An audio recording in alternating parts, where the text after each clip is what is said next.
എല്ലാവർക്കും ഹാവൽസ് ഓഫ് ഫ്ലേവറിലേക്ക് സ്വാഗതം. ഇന്ന് നമ്മളിവിടെ ഉണ്ടാക്കാൻ പോകുന്നത് പോർക്കാണ്.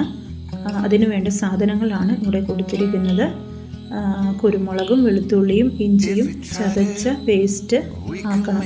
ഇത്രയാണ് അതിൻ്റെ ക്വാണ്ടിറ്റി വരുന്നത്. അതിനുശേഷം നമ്മൾ പോർക്ക് എടുക്കുക. ശേഷം അത് ഒരു കുക്കറിലേക്ക്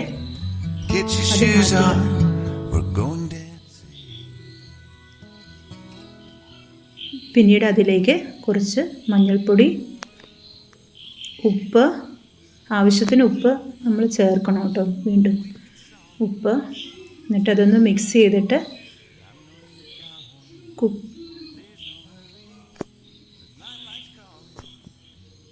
ശരിക്കൊന്ന് മിക്സ് ചെയ്തിട്ട് കുക്കർ നമ്മൾ അടച്ചു വെച്ച് വേവിക്കുക. അതിനുശേഷം നമ്മളിവിടെ ഒരു ചീനച്ചട്ടിയിൽ കുറച്ച് വെളിച്ചെണ്ണ ഒഴിച്ച് ആ ഇഞ്ചി വെളുത്തുള്ളി പേസ്റ്റ് നമ്മൾ ആ കണ്ട ക്വാണ്ടിറ്റിയിലുള്ളത് നമ്മളിവിടെ താളിക്കാനായിട്ട് ഇടുക. അതിന് നമ്മൾ നല്ല രീതിയിൽ ഒന്ന് താളിച്ചെടുക്കുക.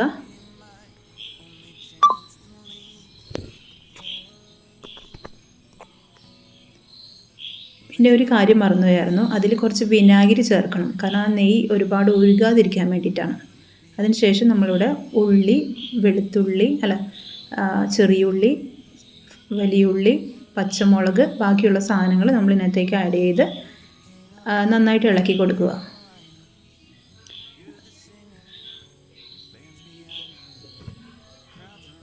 എന്നിട്ട് അത് നന്നായിട്ട് മൊരിഞ്ഞതിന് ശേഷമാണ് നമ്മൾ പൊടികൾ ചേർക്കേണ്ടത്. മൊരിഞ്ഞതിന് ശേഷം മഞ്ഞൾപ്പൊടി, മസാലപ്പൊടി, മുളക് പൊടി, പിരിയമുളകും മുളക് പൊടിയും കൂടിയാണ്. 1 സ്പൂൺ മല്ലിപ്പൊടിയും കൂടി ചേർക്കുന്നു. മുളക് പൊടി 2 സ്പൂൺ, 2 കൂടി പിരിയമുളകും സാധാ മുളക് പൊടിയും കൂടി ഒപ്പം ചേർത്തിട്ടാണ് കേട്ടോ അങ്ങനെ നമ്മൾ അത്രയും ക്വാണ്ടിറ്റിയിൽ ഇട്ടേക്കണത്. അല്ലാതെ ആകുമ്പോൾ കുറച്ചിട്ടാൽ മതി.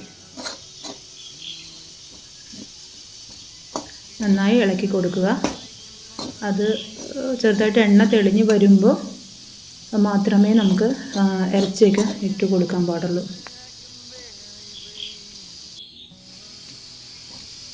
ഇപ്പോൾ ഏകദേശം എണ്ണ തെളിഞ്ഞ് വന്നിട്ടുണ്ട്, മൂപ്പായിട്ടുണ്ട്. ആ കളറ് ചേഞ്ചായി അതിൻ്റെ സ്മെല്ല് നമുക്ക് പുറത്തേക്ക് വരും. പിന്നെ നമ്മൾ ആ പോർക്കിൻ്റെ വെള്ളം, ആ വെള്ളം ആവശ്യമില്ല. അതിൽ കുറച്ച് ഇതുണ്ട്. അപ്പോൾ ആ വെള്ളം നമ്മൾ പോർക്കിൻ്റെ ആയതുകൊണ്ട് നമ്മളത് എടുക്കേണ്ട കാര്യമില്ല. അത് നമ്മൾ ഊറ്റിക്കളയുക. എന്നിട്ട് നമ്മൾ ഇതിലേക്ക് അത് ചേർത്ത് ഇളക്കി മിക്സ് ചെയ്യുക.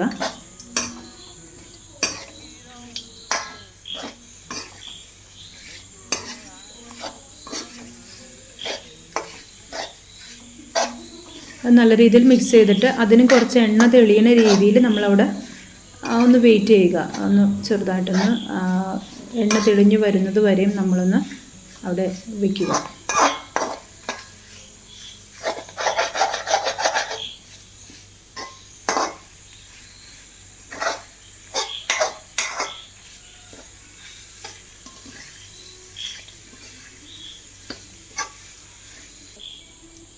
പിന്നീട് കുറച്ച് കറിവേപ്പിലയും കൂടി ചേർത്ത്, എണ്ണ ഏതാണ്ട് തെളിഞ്ഞ് വന്നിട്ടുണ്ട്.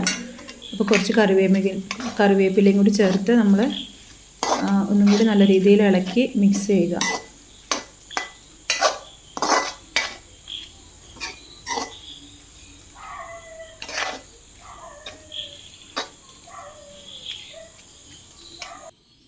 പിന്നീട് നമുക്കൊരു നല്ലൊരു പ്ലേറ്റിലേക്ക് ആക്കി ഗാർണിഷ് ചെയ്ത് വയ്ക്കാം. ഇതാണ് നമ്മുടെ പോർക്ക് ഉലർത്തിയത്. എല്ലാവർക്കും